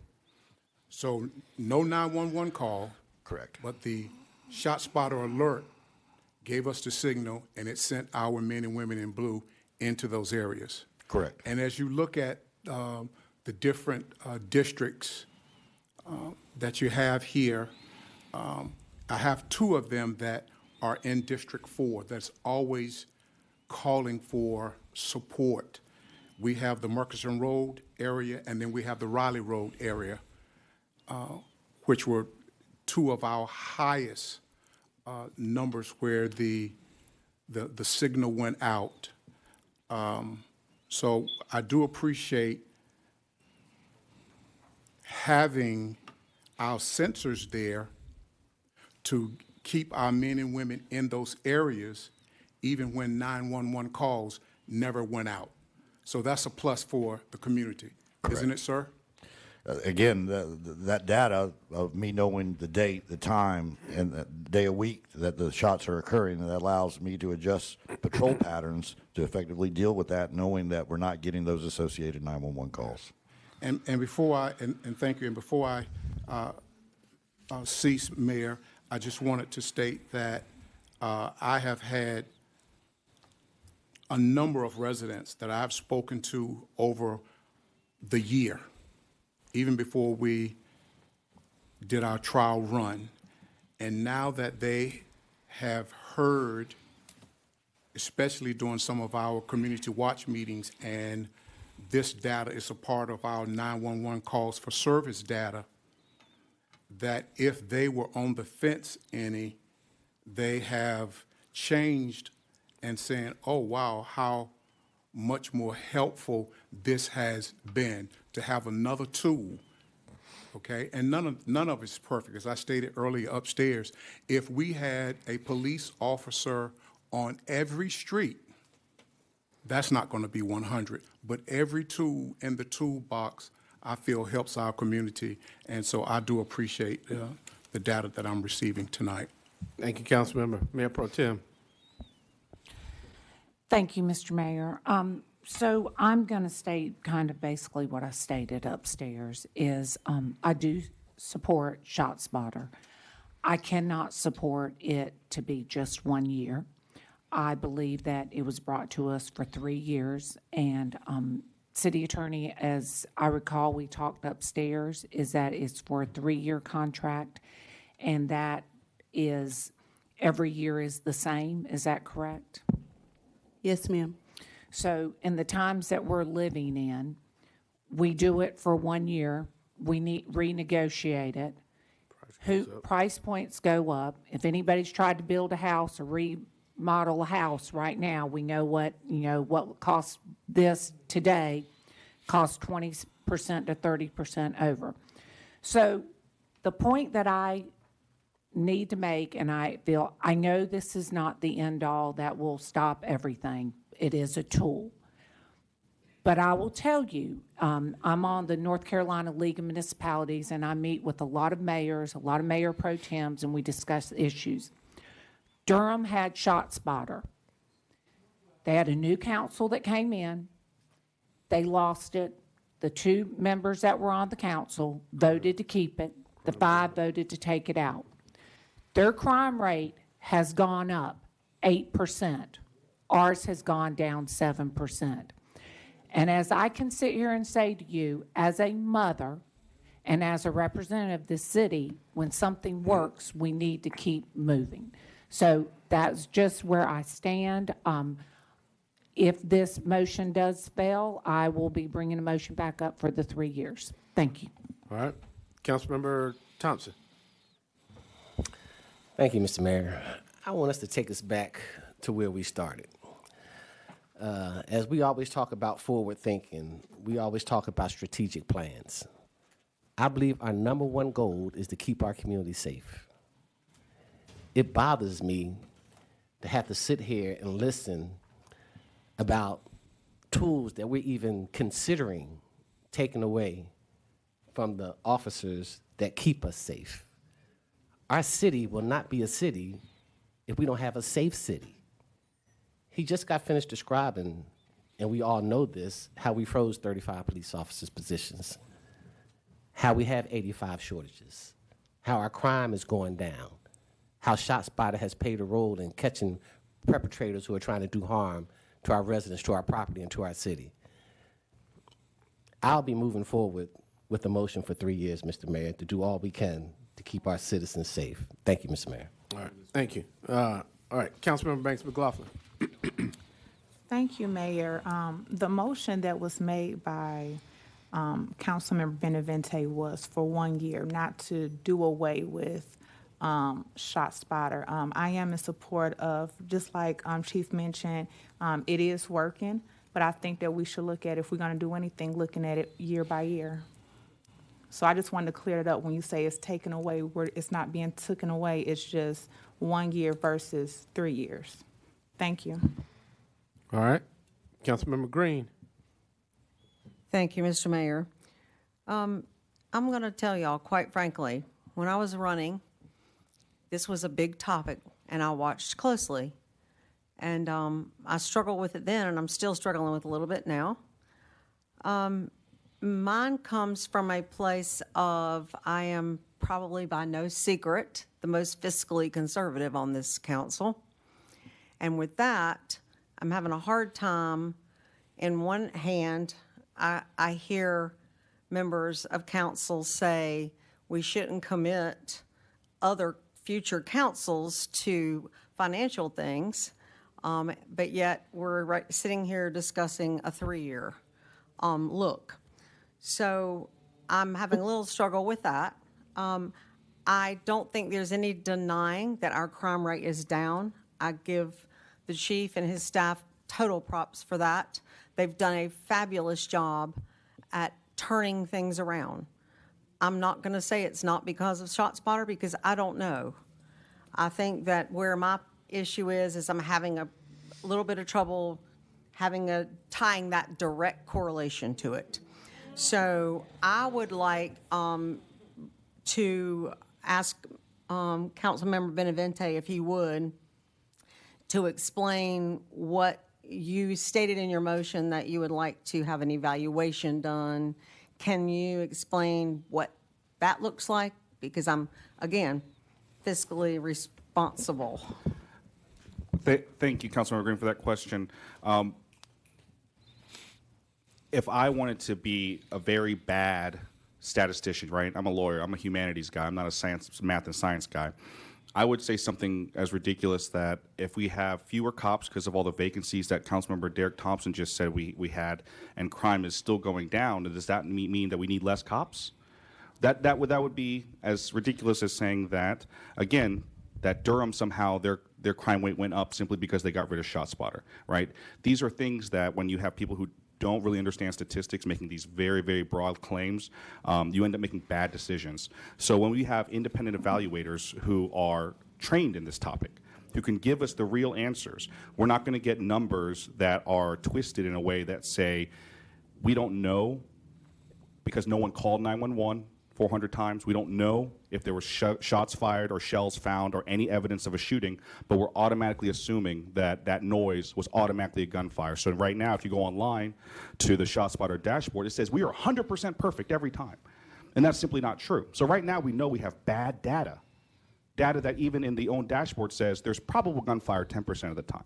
So all of these examples of bad data, we've not, and again, this is not Chief Braden's fault. I don't think that the city council have given him the direction to look into some of these things. And I don't think that we've given him the statisticians to be able to evaluate these things because he's supposed to be busy responding to 911 calls. So I need those experts to be able to assist us in evaluating this program in a way that's responsible and not just something that's a feel-good political statement that people want to make that we're doing something about gun violence, when in reality, $200,000, $600,000, that's a lot of money that can actually go to our community and not some tech company in California. So, all right. Can Well, I thank ask you, a follow-up? Can I ask one follow-up? Yeah. If I understand, other communities have used Duke University data, and so I'm proposing, I guess you're proposing that we use something similar, not that we hire somebody else. Okay. All right, Chief, you had something? Yes, I would start by saying that when we agreed to do this, the data that is collected and presented to you today was what you asked for last year. Okay? Yes, you guys approved the dashboard that was created and put forth as a forward-facing public data that we would share openly with the public. So if we're missing something, I'm doing exactly what I was asked to do and providing you with the data. So realistically, okay, I would say there's some falsehoods in the last thing you just said about there is no data to support that. Yes, there is data. Like I said, in 29 years, I've learned to understand what a gunshot sounds like. When you're out in the streets, you hear a gunshot, you know it's not fireworks. There was a homicide that occurred at FSU homecoming. I was out there with the 21 shots that were fired from a fully automatic weapon. We were out there investigating the homicide, and guess what? Fireworks were being set off all around us. We didn't get follow-on shots from the deployment of fireworks. We got the shots that were fired that were committed in that homicide. We have another instance where there was no associated 911 call, okay, and officers were dispatched based on gunshots, and they found a dead body in the backyard of the residence. I don't know how long that body would have stayed there before being discovered had we not been alerted by ShotSpotter. And again, I would argue at the end of the day, I provided more real-life citations on how this system has worked than you have provided as to how it does not work. All right. Well, thank you. Audience members, we ask as we work through this, please keep our comments. Chief, I'll say something, and I do have a couple other council members. At the end of the day, council, I think we need to make sure that the issue is not being conflated, okay? That there's no reason why you can't renew a contract and get information. Empirical data tells us that you need a certain period of time to be able to make good decisions. 3 years is averages. 2 years are averages. 1 year, every year that you come in, is inconsistencies. Now, if we really want to look at it, the number that matters to me is the end result as to whether crime is going down in this community safer. That's the biggest indicator that I've seen presented. There is no evidence that something we're not doing has resulted in a 2/3 decline in homicides. The people in this, it could be a combination of that and ShotSpotter. It's not a either or. It could be an and. Comprehensive approaches of every seminar I've attended says that communities use everything to fix the problem, proactive and reactive. And at the end of the day, 15 real guns were picked up off the streets. 600 real shells were taken. 21 real shells were fired in a matter of 2 seconds in a neighborhood that is plagued by this stuff. So at the end of the day, I don't understand any justification for saying we're going to check results. That's fine. You don't take the company's word. Look at our results. You came back with what we asked you for. Correct. But it's a separate issue to renew the agreement. At the end of the day, we can find whatever excuse we want to not to do it. At the end of the day, you're going to have to stand on the decision we make to say that we had something that's working and we pivoted. And then we gave examples of a community that had something that was working and now it's not working. And so at the end of the day, that is what this boils down to. We can conflate it all we want to about it being empirical data. Mr. Yates, I'm not sure if Mr. Hewitt is on the line. We're paying $175,000 for a gun violence study that we could have gotten for free with the company that we had that I had brought to him. But I think Councilman Benavente and others brought that to us, and UNC Charlotte is doing that. Are there any components that address any of this stuff in this study? It's $100,000. Okay. Is what we were spending with the UNC Charlotte research group, and they are looking at the nature of gun violence within the city, and they are also looking at the 3 ShotSpotter areas to determine what the qualitative factors are that contribute to safety in that area, as well as give us some strategies to improve in those areas and gun violence throughout the city. So if we took that approach that because you support this, does that mean $100,000 was taken out of something else that could have been supported? Does it mean that we're not fiscally conservative because we got $100,000 for research? This is about research and renewal of a contract. And so we can conflate it to whether the cost of it, that's half of this service that's being provided to get that research, a report. 50% of the $200,000 is $100,000. Yeah. All right. So I'll go to Councilman Alejandros and then McNair, and I think we'll be on round 2 after that. Thank you, Mr. Mayor. Chief, would it be an accurate statement if we say that the majority of murders in the city happen with a firearm? Yes, so far this year. Or even last year, right? The majority Yes. of them were gunplay. So would you agree or disagree with the statement that last year, if we just look at one crime, murder, last year was higher than normal? Correct. And this year, we're trending to being lower than normal, right? Correct.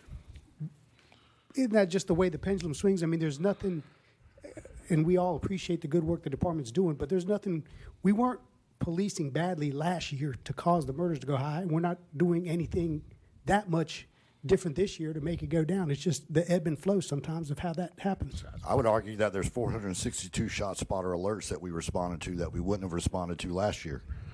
But did that prevent a murder?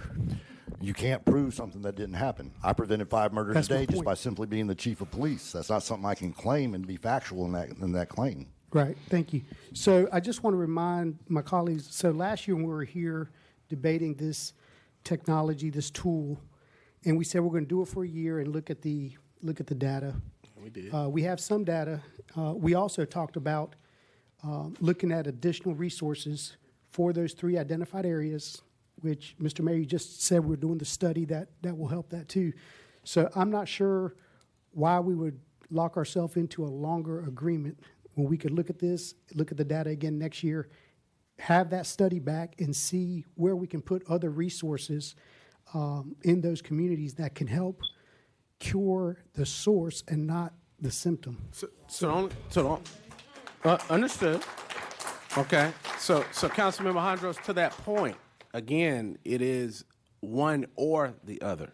Like, so are you saying that if you get certain data back on how to proactively prevent it, which we all want to do, then you pull the machines out of there in a year? Is that what comes back in the report that makes it? Well, no. But your point was, you said, why would we renew it before we get the study back? That's the point of analysis. It could very well be working today and not work a year from now, 2 years from now. A year from now, we may be fully staffed, and it may be a moot point. I mean, I'm not saying the data is going to be any different or not, but why would we lock ourselves in?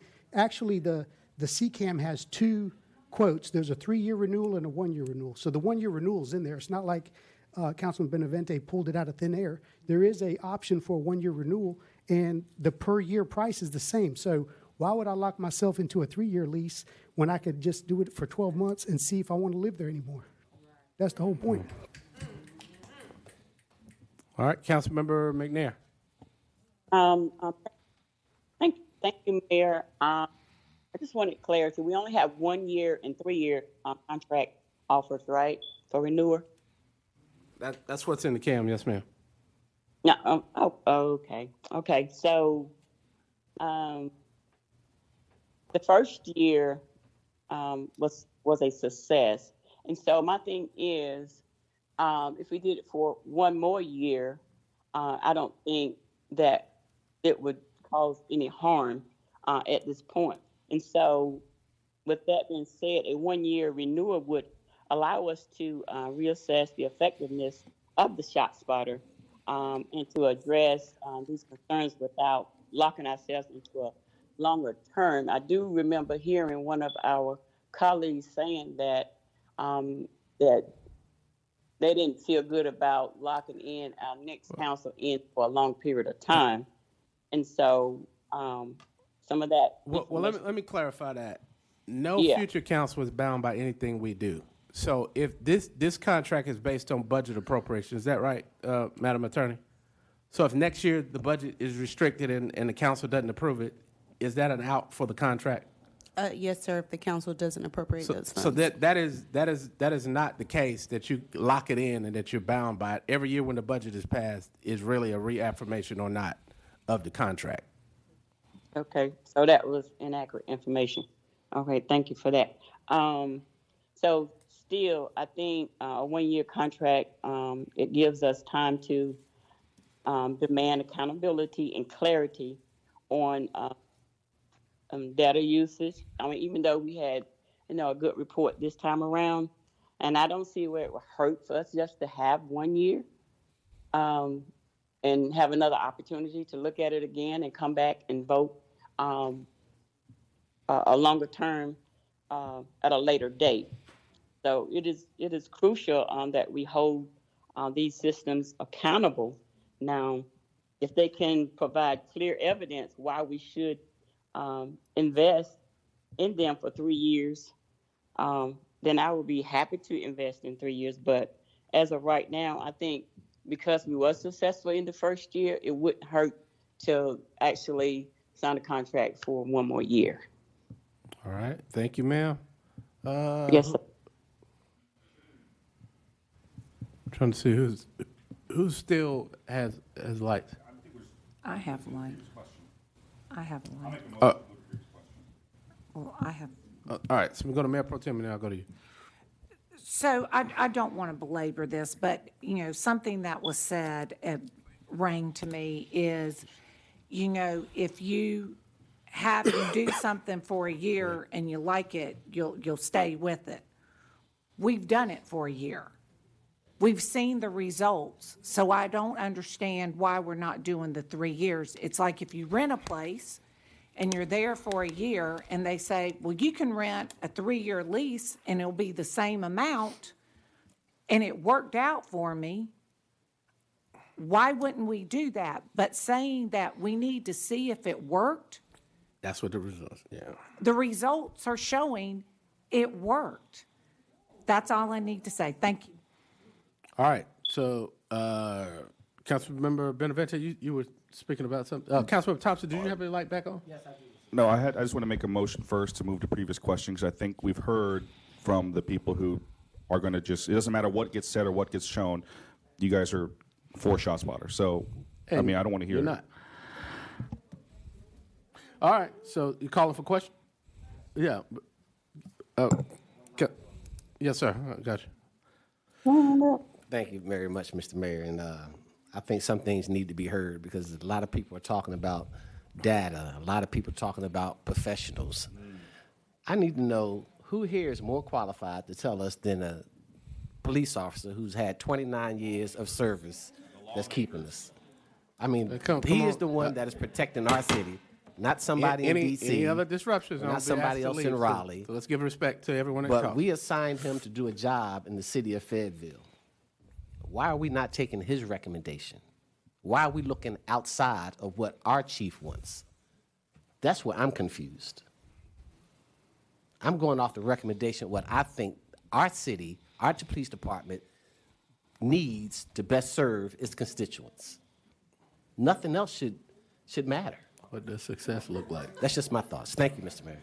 All right, so I think we've, Councilmember Green, was that? I did have one more question, Mr. Yates. Okay, all right. Mr. Yates, can you clarify for me, if I'm not mistaken, if memory serves me correctly,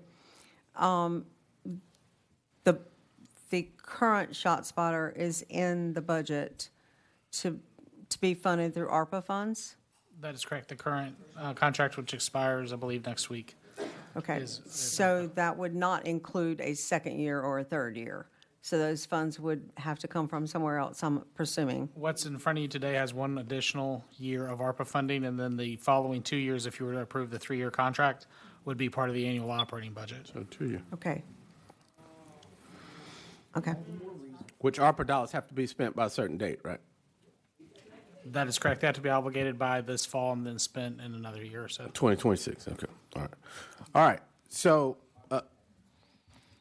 now, Councilmember McNair is the light. Councilmember McNair? No, sir. I'm not asking for another round. All Thank right. you. All right, council. Question's been called. We've discussed it. So look to you for your votes. And this is for 1-year renewal.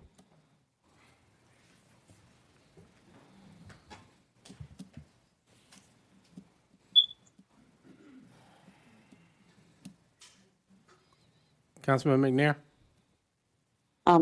Thank you, Mayor. Green?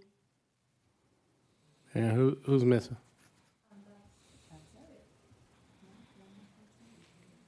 We're missing one.